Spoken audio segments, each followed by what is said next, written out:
की पहली खबर की तरफ ले जाएंगी जया। बिल्कुल, और राजनीति शास्त्र की पहली खबर है अमरवाड़ा उपचुनाव। दरअसल यहां पर बीजेपी ने तो अपने प्रत्याशी के नाम का ऐलान कर दिया, को लेकर चौंका सकती है। गैर राजनीतिक चेहरे से गोंडवाना को भी साधने की अटकलें अब काफी तेज हो चुकी है। इस वोट बैंक को प्रभावित करने वाले चेहरे पर पार्टी की ओर से दांव लगाया जा सकता है और ये भी बताया जा रहा है कि 4 दिन के अंदर ही कांग्रेस अपने प्रत्याशी के नाम का ऐलान कर देगी। कमलेश शाह जो 3 बार कांग्रेस के टिकट से विधायक चुने गए लेकिन बीजेपी में शामिल हुए हाल ही में लोकसभा चुनाव के दौरान, और उस समय उन्होंने इस्तीफा दिया, जिसके चलते यहां पर फिर से उपचुनाव हो रहे हैं। बीजेपी की ओर से वही प्रत्याशी है, लेकिन कांग्रेस की ओर से कौन, ये बताया जा रहा है कि चौंका सकती है कांग्रेस, और शाह के ही कोई परिवार का कोई उनके करीबी हो सकते हैं जो कांग्रेस की ओर से प्रत्याशी होंगे, और आदिवासी वोट बैंक में या आदिवासी लोगों के बीच जिसकी पकड़ होगी वो प्रत्याशी होगा। तो सर, एक तरह से अलग तरह का दाव चलने की कोशिश कांग्रेस की ओर से की जा रही है और टक्कर शायद कड़ी हो यहाँ पर इस बार।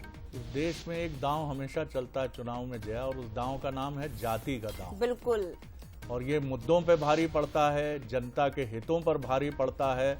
हमारी जाति का है, अरे हम तो उसी को वोट देंगे, ये जाति हमारी है। तो जाति का दांव निश्चित तौर पर मुझे लगता है कि कांग्रेस खेल सकती है। और जैसा आप बता रही हैं कि अगर वो कमलेश शाह के परिवार से ही हुआ तो ये वोट डिवीजन की तरफ जाएगा, वोट बटेंगे तो कमलेश शाह के लिए मुश्किलें खड़ी होंगी।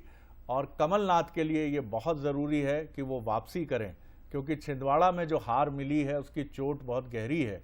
और कमलेश शाह की ये जो सीट है अमरवाड़ा की, कांग्रेस हासिल करके, क्योंकि पर्सनल सब्जेक्ट है ये कमलनाथ जी और नकुलनाथ जी के लिए, तो वो उसे लेने की पूरी कोशिश करेंगे, जिससे वो आलोचकों को जवाब दे सकें कि छिंदवाड़ा में उनका जलवा खत्म नहीं हुआ।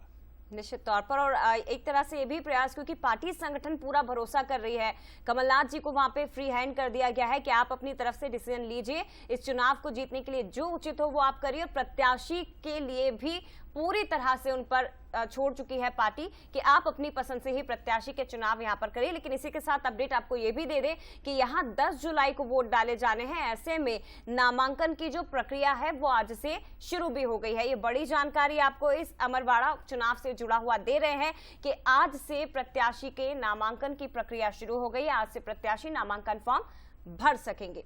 तो ये बड़ा अपडेट है और